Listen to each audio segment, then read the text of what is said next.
হচ্ছে Nobel corona virus. এই Nobel corona virus কি, কেন, প্রতিকার কি, আমাদের করণীয় কি, এই কথাটা আপনাদের খেদমতে বলে ইনশাল্লাহ আপনাদের কাছ থেকে বিদায় নেব। আমরা প্রত্যেকেই জানি নোবেল করোনা ভাইরাস যেটা আজকে পৃথিবীর মানুষকে চূড়ান্ত আতঙ্কগ্রস্ত করেছে, এটি নিঃসন্দেহে আল্লাহ পাকের আযাব, আল্লাহ পাকের গজব। আল্লাহ পাকের আযাব আর গজব এ পৃথিবীতে এই প্রথম না, অতীতেও এসেছে। আসমানের পক্ষ থেকে, মালিকের পক্ষ থেকে মুসিবত এ পৃথিবীতে অনেকবার এসেছে। মুসিবত পৃথিবীতে আসে হলো দুই কারণে। একটা হলো মর্যাদা বৃদ্ধির জন্য, আর একটা হচ্ছে পাপের প্রায়শ্চিত্ত হিসাবে। এই পৃথিবীতে নবী রসুলদের উপরেও মুসিবত এসেছে। নবী রসুলদের উপরে যত মুসিবত এসেছে এগুলি ছিল মর্যাদা বৃদ্ধির জন্য। এই পৃথিবীতে আযাব, গজব, মুসিবত কাফের বেঈমান মুশরিকদের উপরেও এসেছে। তাদের উপরে এসেছে তাদের পাপের প্রায়শ্চিত্ত হিসেবে। একই মুসিবত একজনের জন্য মর্যাদা বৃদ্ধির কারণ, আর একজনের জন্য পাপের প্রায়শ্চিত্ত। তো আমার জন্য মুসিবতটা কি মর্যাদা বৃদ্ধির কারণ নাকি পাপের প্রায়শ্চিত্ত, এটা বুঝবো কেমনে? সহজ কথা হলো, যে কোনো আসমানি বালা মুসিবত আসার পর যদি আমার আমল পূর্বের চাইতে আরো বেড়ে যায়, তাহলে মনে করতে হবে এই মুসিবতটা আমার জন্য মর্যাদা বৃদ্ধির কারণ। আর যদি যে কোনো মুসিবতের কারণেই আমার ইবাদত, আমার দাসত্ব, আমার গোলামি, আমার নেকির কাজ পূর্বের চাইতে কমে যায় অথবা বাদ পড়ে যায়, তাহলে বুঝতে হবে এটা আমার পাপের প্রায়শ্চিত্ত। খুব ভালো করে কথাগুলি বুঝবেন। আল্লাহ পাক রব্বুল আলামিন সহজেই তার বান্দাদের উপরে কোনো মুসিবত বা আযাব, কোনো গজব এগুলি দেন না। বিশেষ করে আযাব আর গজব এগুলি সহজে আল্লাহ পাক দেন না। আমরা জানি একজন বাবা মা তার সন্তানদেরকে ছোট থেকে অনেক বড় করে। যতগুলি স্বপ্ন পিতামাতার থাকে সন্তানের পিছনে, তার ভিতরে একটা হলো যে আমি যখন বার্ধক্যতায় পুষব তখন সন্তান আমাকে ভালোবাসা দিবে। আমার জীবন জীবিকা যখন সংকুচিত হয়ে যাবে, ওরা আমার ভরণ পোষণের জিম্মাদারি নেবে। এটা একটা বাবার চাহিদা। আর একটা চাহিদা হলো ওরা আমার এই সংসার, তিলে তিলে দুঃখে গড়া সংসারটাকে সমুন্নত রাখবে, পারলে আরো উন্নত করবে। কিন্তু আমরা আমাদের বাস্তব জীবনে দেখি কোনো কোনো সন্তান এমন আছে যে আব্বাকে ভরণ পোষণ, তার খিদমত, তার সেবা এগুলি করে না। কোনো সন্তান যদি আব্বার ভরণ পোষণ, খেদমত এগুলি না করে, তাতে আব্বা কষ্ট পায়, কিন্তু সন্তানের বিরুদ্ধে অ্যাকশন নেয় না। এমনকি কোনো সন্তান যদি বাবার সংসারকে ত্বরান্বিত না করে, উন্নত না করে, তাতেও বাবা তার বিরুদ্ধে অ্যাকশন নেয় না। বাবা অ্যাকশন নেয় কখন? যখন খেদমতের পরিবর্তে বাবাকে আক্রমণ করে। চাহিদা ছিল সে আমার খেদমত করবে, সে তো করেই না, বরং আমাকে আঘাত করে। তখন বাবা এই ছেলের বিরুদ্ধে অ্যাকশন নেয়। কথা ছিল সে আমাকে ভরণ পোষণ দেবে, সে তো আমাকে ভরণ পোষণ দেয় না, বরং আমারটাকে সে ছিনিয়ে নেয়। তখন বাবা তার বিরুদ্ধে অ্যাকশনে যায়। কথা ছিল সন্তান এই ফ্যামিলিটাকে, এই সংসারটাকে উন্নত করবে, উন্নত তো করেই না, বরং খোয়া দিচ্ছে। তখন বাবা তার সাথে অ্যাকশনে যায়, তার বিরুদ্ধে অ্যাকশন নেয়। আল্লাহ পাক রব্বুল আলামিন আমাদেরকে তৈরি করেছেন মা খালাকতুল জিন্না ওয়াল ইনসা ইল্লা লিয়াবুদুন, তার ইবাদতের জন্য, তার গোলামির জন্য, তার দাসত্বের জন্য। আমরা তাকে সেজদা করব, তার পায়ে লুটে পড়ব, তার বড়ত্বের স্লোগান দেব, তার নামের জিকির করব। এজন্য আল্লাহ পাক আমাদেরকে তৈরি করেছেন। যদি কেউ আল্লাহর সেজদা না করে, তার গোলামি না করে, তার জিকির না করে, তার বড়ত্বের স্লোগান না দেয়, তাতেও আল্লাহ পাক রব্বুল আলামিন আযাব গজব দেন না। আযাব গজব দেন কখন? যখন গোলামি করার কথা ছিল মালিকের, মালিকের গোলামি বাদ দিয়ে অন্য কারো গোলামি শুরু করছে। স্লোগান দেওয়ার কথা ছিল মহান রব্বুল আলামিনের, কিন্তু নারায়ে তাকবীরের আওয়াজ দিলে তখন এদিক ওদিক থেকে আওয়াজ করে এ তাকবীর কেন দেওয়া হয়? মালিকের তাকবীরের পরিবর্তে কোনো নেতার তাকবীর দিতে তারা স্বাচ্ছন্দ্য বোধ করা শুরু করে।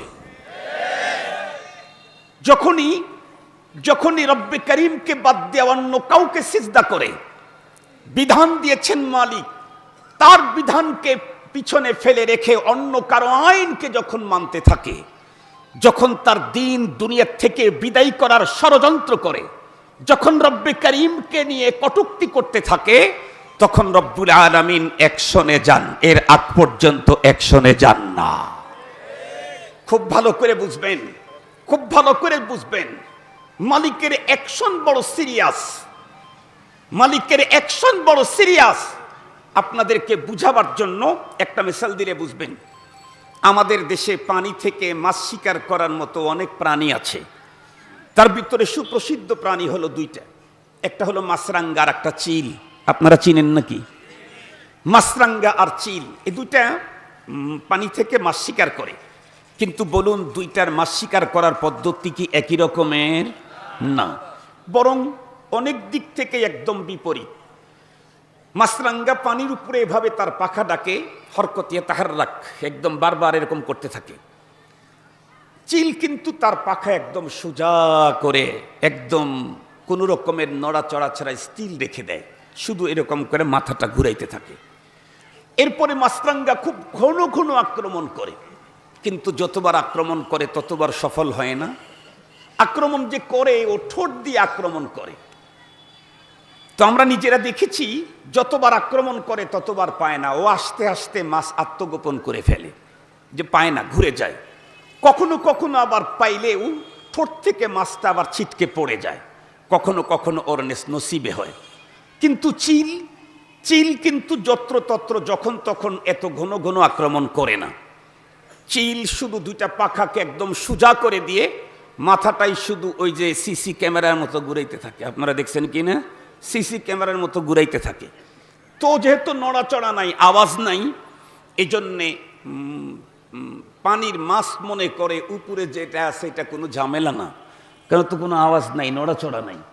এই জন্য টেস্ট করার জন্য মাছ কখন একটু লেজ বের করে দেখায়, যে দেখি তো আর কোনো অ্যাকশন আছে নাকি। লেজ যখন বের করে চিল তখন কিছু বলে না।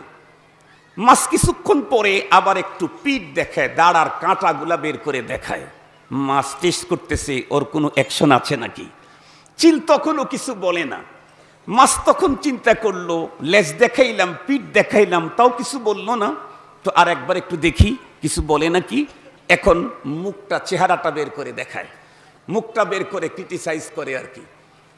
এরপরেও তখনও চিল কিছু বলে নাই। মাছ তখন চিন্তা করলো, আরে লেজ দেখাইলাম, কই, ওর তো কোনো অ্যাকশন নাই। পিঠ দেখাইলাম, তাও তো কোনো অ্যাকশন নাই। মুখ বের করে ক্রিটিসাইজ করে সালাম দিলাম, তাও তো কোনো অ্যাকশন নাই। তাহলে আসলে ওর কোনো ক্ষমতাই নাই। এই কারণে মাছ তখন কি করে, পুরা দেহটাকে পানির উপরে ভাসায়া দিয়ে চলতে থাকে, পুরা দেহ প্রদর্শনী করে চলতে থাকে। তখন চিল উপর থেকে বলতে থাকে, লেজ দেখালি কিছু বলি নাই, পিঠ দেখালি, পিঠ প্রদর্শন করলি, তাও কিছু বলি নাই। এরপরে মুখ বের করে ক্রিটিসাইজ করে সালাম দিলি, তাও কিছু বলি নাই। এখন পুরা বডি বের করে বীর দর্পে পানির উপর দিয়ে তুই চলবি, এখন আর ক্ষমা করা যায় না। চিল যখন আক্রমণ করে, দেখেছেন ওর আক্রমণের পদ্ধতি, ও কিন্তু মুখ দিয়ে ধরে না, পা দিয়ে ধরে। কথা বলেন না কেন? চিল ধরে পা দিয়ে, ঘন ঘন আক্রমণ করে না, অনেক দেরিতে দেরিতে করে। কিন্তু ওর আক্রমণ বড় সিরিয়াস, ওর আক্রমণ বড় সিরিয়াস।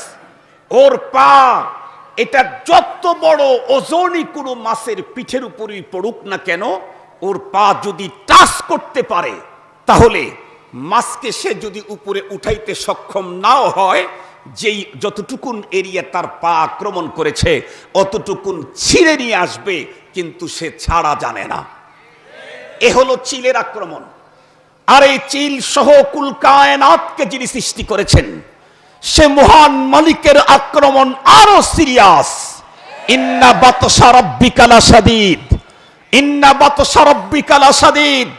নামাজ পড়ি নাই, রোজা রাখি নাই, হজ করি নাই, যাকাত দেই নাই, সম্মানিত হাজিরিন জিকির করি নাই, পর্দা করি নাই, এ জাতীয় অনেক অপরাধ করেছি, বেহায়া বেপর্দায় রাস্তায় ঘুরে বেরিয়েছি, তারপরেও মালিক কিছু বলেন নাই। খুব ভালো করে মনে রাখবেন। কিন্তু আমরা যখন ওই মানুষটাকে আমন্ত্রণ করছি যেই মানুষটার দ্বারা আল্লাহর ঘর মসজিদ শহীদ হয়েছে, যার হাত মুসলমানের রক্তে যখন রঙিন হয়েছে, তখন আর মালিক বরদাস্ত করতে পারে না, অ্যাকশন শুরু করে বাংলাদেশে করোনা পাঠায়া দিয়েছে।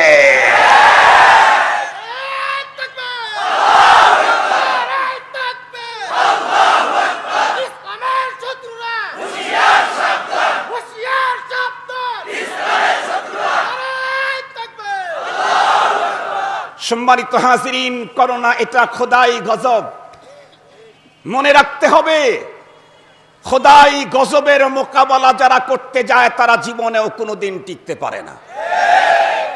খোদাই গজব আসতে দেখে যারা মালিকের কাছে আত্মসমর্পণ করে তাদের কোনো ক্ষতি হয় না। খোদাই গজবের সাথে অ্যাকশনে গিয়েছিল নমরুদ। বলেন তো দেখি, শেষ পর্যন্ত জুতার পিটা খায়া মরতে হয়েছে। খোদাই গজবের সাথে অ্যাকশনে গেছে, দেখতেছি কি বাহিনী আসতেছে, চল অ্যাকশনে যাব। অ্যাকশনে গেছে, মোকাবেলা করতে গেছে। খোদাই গজবের সাথে মোকাবেলা করতে গেছে ফেরাউন, তো পানি নাকের ভিতর দিয়ে মুখের ভিতর দিয়ে ঢুকায়া চুবায়া মারছে।